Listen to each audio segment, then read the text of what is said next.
if you want to remove an object from a photo on the Samsung Galaxy S26 Ultra, first we're gonna go to the gallery.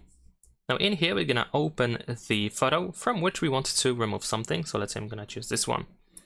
Now in here we should be able to either use this pen over here and then use the Galaxy AI icon that we have on the left side, or what you can also do is you can use the Galaxy AI icon in here. So you might need to grant some permissions if you do this for the first time. So let's tap on more and then OK. And then we have the AI eraser selected.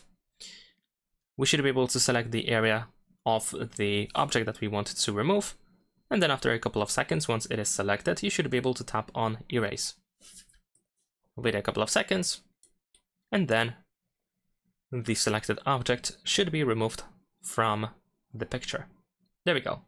In case there is something left after erasing this object, you can of course still select the object or the area or whatever in order to try to keep fixing it until you are satisfied with the result. Now you can of course keep editing if you want to, or you can just straight up save a copy. There we go. So we can save it, and that's pretty much it. Leave a like and subscribe.